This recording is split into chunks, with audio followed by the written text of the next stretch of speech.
The Mood of Betrayal, taken from Compulsory Dancing by Darfree John, also known as Adidar Samraj. You are associated with sexuality as a self-generated, self-possessed, universal impulse. By universal, I mean that almost anyone and anything can become the object of this impulse. Anything can become erotically interesting to you because your attention radiates in all directions, self-generated, self-possessed, and self-possessing. Ultimately, desire is something that you are doing to yourself. Thus, it does not make any difference with whom or with what you have stimulating sexual association. You are doing it, and you are doing it to yourself. As long as you remain in this self-possessed condition, generating sexuality for the sake of your own sense of pleasurable immunity, your attention is simply radiating in all directions through this interest.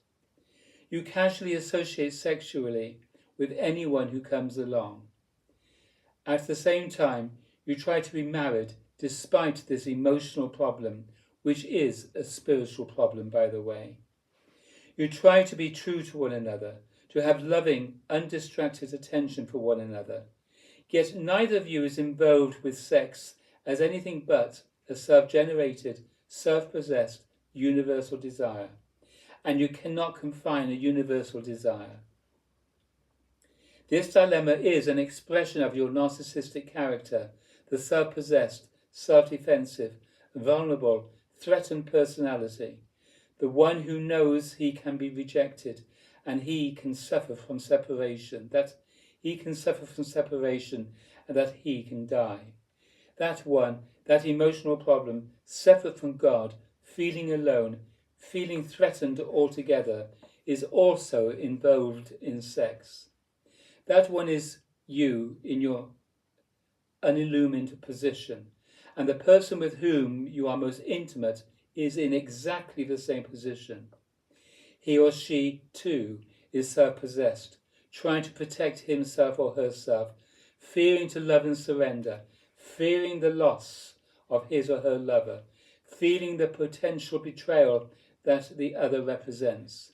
Thus, in the usual person, the motive of sexual love is never fully satisfied or concentrated in a single relationship, and his or her sexual interest remains universal, causal, self-possessed, and self-generated, never truly expressed in relationship with and never a free impulse, always associated with self-possessed or self-possessing fear. If you will honestly discuss your sexual relationship, you will find that each of you is fundamentally suffering in the mood of betrayal, of having been betrayed, and always feeling that you are about to be betrayed. You will discover in your discussion with one another that both of you in some very essential way are promiscuous characters, whose emotional maturity is equal to that of very young, reactive, adolescent, or even infantile personalities. Therefore, you cannot really trust one another, nor do you really trust yourselves altogether. Somehow, you sense that love cannot be what this relationship is fundamentally all about. The closer you look at one another in this discussion of your sexuality, the more anxious you will become, the more you will exaggerate your characteristic negative reaction. You will go on and on and on in your discussion, and you really must go through it to the end. You must talk about it. You must talk about all of your promiscuous thoughts, actions and feelings, past, present, and possible future. You must confess all of that to one another. But after you have gone on with this confessing and essentially come to the end of your information, what are you going to do? By that time, you may have completely disturbed and aggravated one another with all this negative content. You may have no sympathy at all for one another anymore. You will certainly know that you are both weak characters, obviously sexually fascinated with other people, seeming to be entirely committed to your negative cycle of emotional reactivity and your self-protective gains. And now you are confronted with all of this information, the whole problem, this situation that does not justify love and surrender to one another. You have probably also begun to become a little weirdly fascinating to one another. Even though you do not want to be betrayed or abandoned by your mate, you begin to imagine him or her in sexual encounters with other people.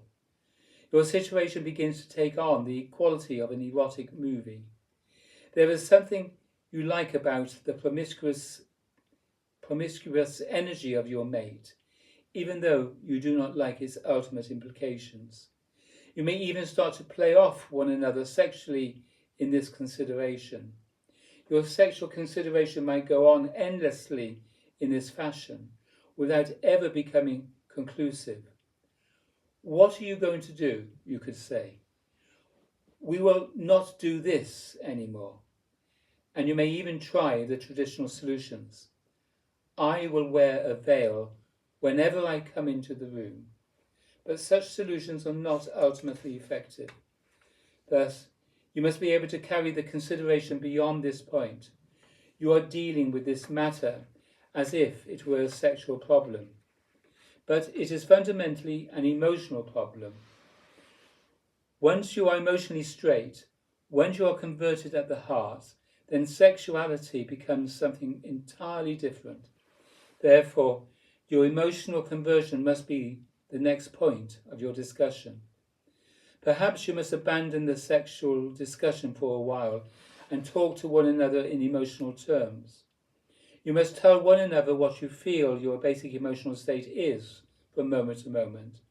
You must feel and confess that you are basically a fearful person, afraid of rejection, that the emotionally negative and reactive state is essentially characteristic of you.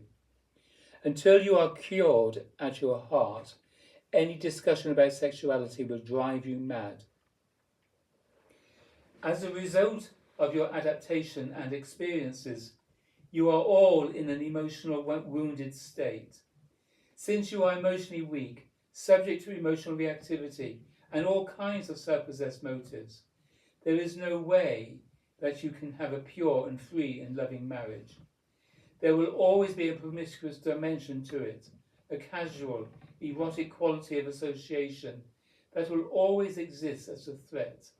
In other words, in your present disposition, love will never be simply true of you, and you will never be healed at the heart. This sexual problem will persist because you are self-possessed, and sex unillumined by love is simply a universal urge.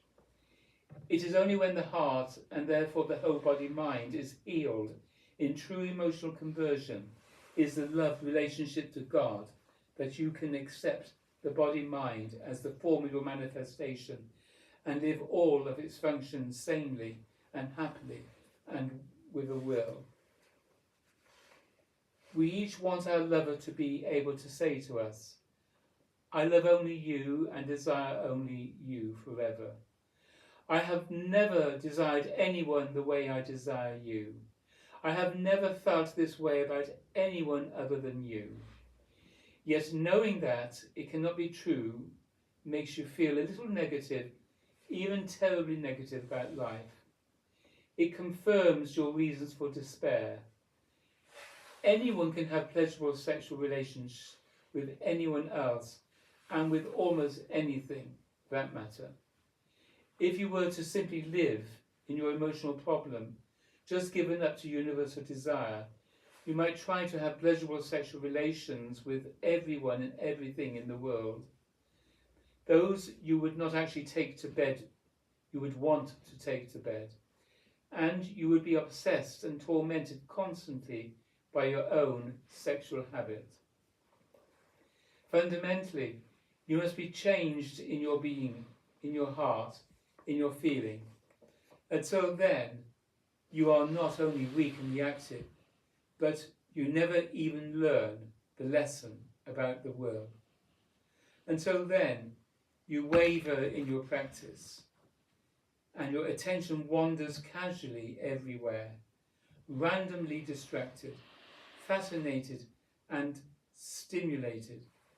Promiscuity is what you all have practiced until now, you see. You have given yourself up to forms of weak world practice. As a result, you represent only weak-minded patterns, and you are possessed by your various functions and inclinations. You use every one of them as a way to dramatize neurotic, self-possessed motives and all the qualities of a threatened personality.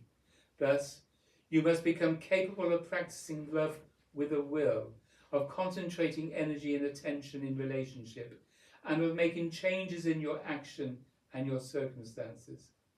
But you cannot willfully become changed in your feeling. Feeling is primarily greater than the will. Therefore, you must be healed in your feeling being. You must be converted in your feeling. Love must be true of you.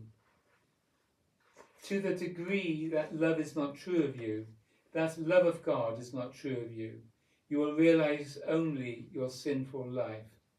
You will continue in your wavering of attention, your fearful, threatened, self-possessed life. It will be necessary, therefore, that you experience a great philosophical circle before coming to the simple recognition that there are two things that you can do in any moment. You can either contract in the midst of what arises, or you can release. There are only these two actions. You are never involved in anything else, either the knot of self-possession or surrender, the avoidance of relationship or love. There is nothing else. Yet in your marriage, you want to carry on a mad debate with one another. You blithely imagine that your spouse could communicate to you that he or she is without casual, erotic thoughts. What do you really think your spouse is like? Your spouse is just like you. Neither one of you is free in your heart. Neither one of you is truly converted to God, essentially given up to God love from moment to moment. You are self-possessed, reactive, threatened, afraid of reaction, afraid of death, and afraid of separation. You are suffering. People who suffer are liable to make all the destructive decisions that sinful, self-possessed people make. Therefore, your spouse is never going to have anything perfect to tell you about himself or herself. Neither of you will be able to confess love unless you can be healed in your emotion, prior to the will and thinking and experiencing and all the rest of it. You must be healed in your fundamental nature.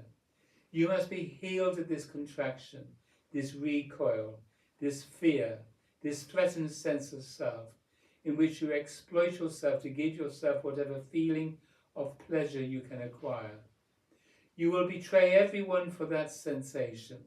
Thus, in some sense, even though this recoil or dissociation may not appear in some exaggerated way in a given moment, it is certainly arising in the most fundamental sense in your consciousness, body, and heart moment to moment. You are recoiled from life negative, narcissistic, self-possessed. You will never satisfy one another with statements like, I love only you and I desire only you. That line of discussion never comes to an end. Somehow, by the end of this consideration, you must become expressed to one another as love for one another, which is senior to tendencies and sensations and impulses. Therefore, that love will be the focus of your concentration in life with one another. From the point of view of that love, there is no question of promiscuity or anything like it, because the association of love is the true and constant form of your intercourse with one another. You must come to that point. If you cannot, you personally are still possessed by an emotional problem that you cannot transcend. Devotee asks, or says, when my husband and I come to rest with one another, when we can simply look at one another without all our other personal complications, I feel a profound connection to him. The problem is that I continually return to my usual pattern. Darcy John says, the profound connection you feel in that moment is the only sense whatsoever in which you are married. There is no other portion of your entire body, mind, or emotion that is married to your husband. He is just another moment in your whole game of associations. Devotee, such moments keep me attracted to him.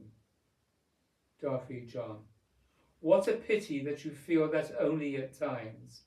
Marriage is the practice of abiding in that emotional commitment in every moment. You cannot do that until you are free in your emotion.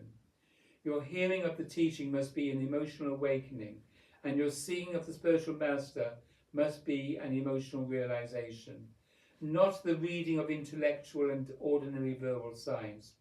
True life is a matter of the heart. Devotee, it seems that such a way of life can be realized only through practicing a feeling relationship with the Divine Person. Darcy John, yes, but is the Divine Person altogether obvious to you? Devotee, no. Darcy John, well, then, how can you practice this feeling relationship with the Divine Person? What you are describing is like falling in love with your wife before you ever see her. You are in a mood of bad faith. You have fallen out of love with everything, out of love with God, out of love with the divine reality. Your experiences have impressed you gravely, you see. They have made you self-conscious and doubtful.